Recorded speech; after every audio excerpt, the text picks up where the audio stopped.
Happy Homebrew Wednesday. It's been way too long since I've done one of these, so figured, what the heck. Today's as good a day as any. Spring break here for my school here in Atlanta. Kids are upstairs. Been hanging out this morning. I'm going to be heading off this afternoon to go down to St. Simon's for an extended guys trip down there with my tennis team. But the family and I just got back from Asheville. Went there over the past weekend. Went to visit Biltmore Estates. Those of you who haven't been there, it's actually a pretty cool place. And of course, Asheville is a beer mecca. Unfortunately, with the kids, it wasn't really the best time to be going to a lot of breweries.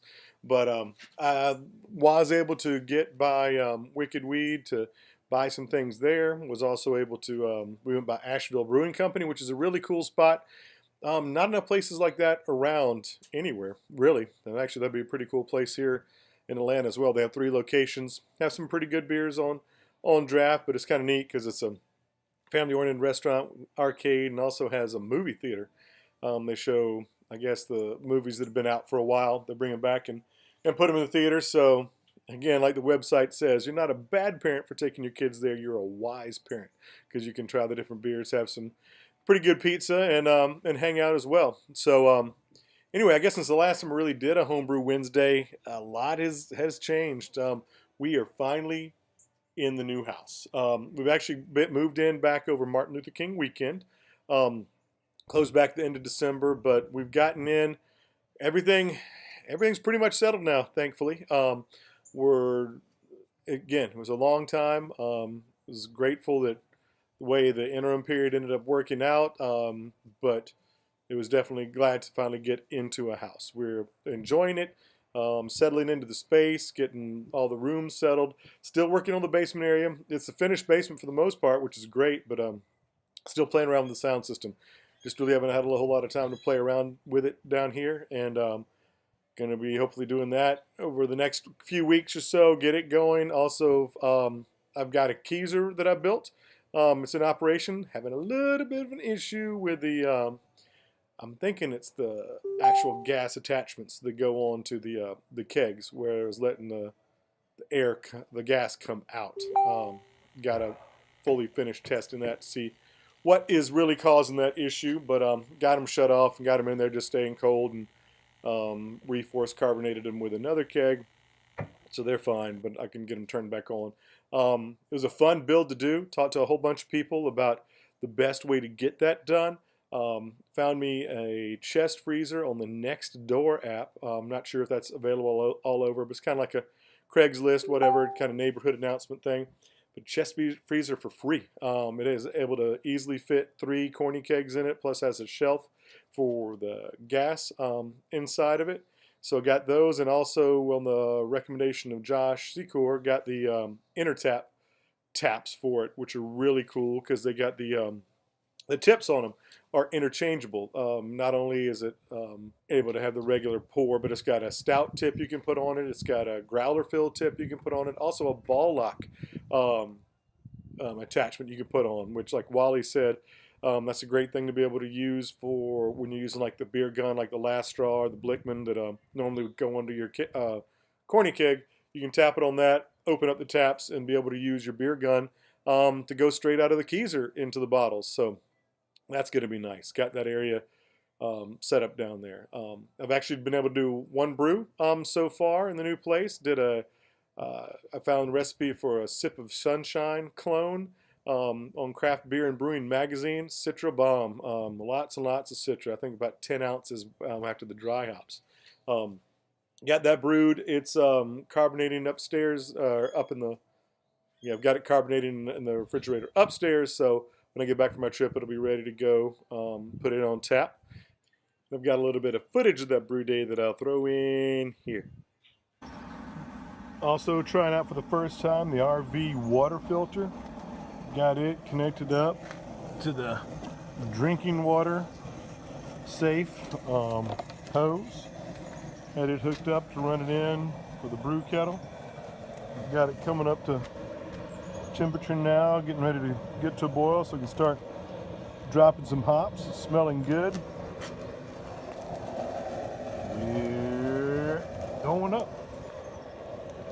Did about an hour and 10-minute mash at 155 to drop down to 152 by the end of it for the brewing bag. Had it wrapped up in the sleeping bag. All good though. Got hot break. Get the bag set up. We're gonna start dropping some hops. Got the Columbus going in first. Taking out a 1/4 ounce already.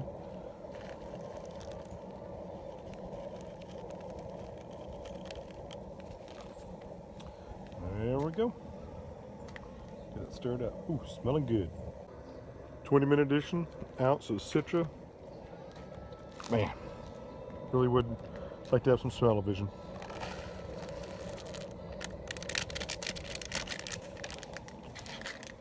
And still got a keg, got a bourbon barrel stout that I used some oak spirals that have been soaked in bourbon for a week or so to put in those, and it's finishing up in the fermenter now. Should again, I guess now I need to have keg space, so I got to start drinking more on these kegs to get room to be able to put them in. Also, a couple weeks ago, really fun experience. Was able to get together with Under the Table Brewing and Not on Sundays Brewing on the Monday of President's Day weekend. Elder was in town. Went down to Nate's place. Andrew was there. We made a 10-gallon batch of a Russian Imperial Stout.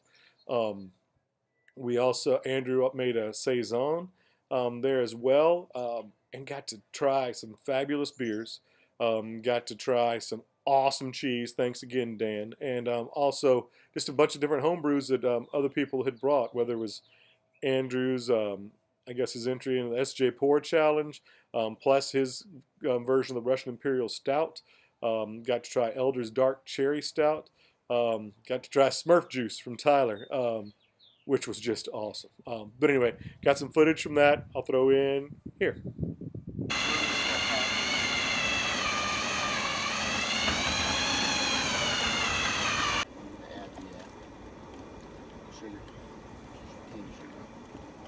Trying to decide if we're going to do it at the end of the boil. We're going to do it actually. Not what the maiden voyage is for. Hey, the pump works. I wonder if we could move that post out of the way so you could get under the other side. I got a sawzall. Nice. You fell over it. Vorloff time. That's crazy. Nice. First time for everything. Party gals bowling. Getting hot. You have to hold it to turn it off. Oh, look at that. Heck yeah. Holy cow. Oh, come on now. 3.5 ounces. 3.5 ounces of Columbus. It's time. That is a mess of hops. We're just going to do the Little sprinkle? little sprinkle. Yeah, I need a little more. Okay. Make sure the yeast are happy. That's the pound of The yeast.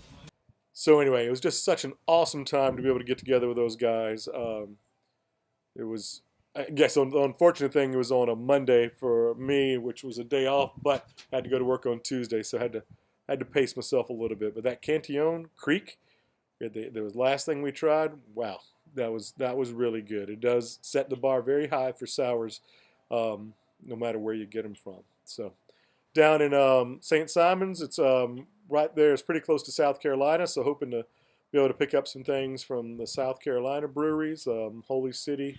I know Southbound's out of Savannah, get some of their stuff too. But just looking to try some different craft beers to be able to bring back and sample and get other ideas for things to brew in the future. So anyway, well, I'm going to go ahead and wrap it up.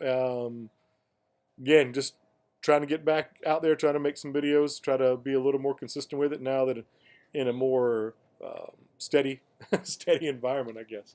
So anyway, happy Homebrew Wednesday. Cheers.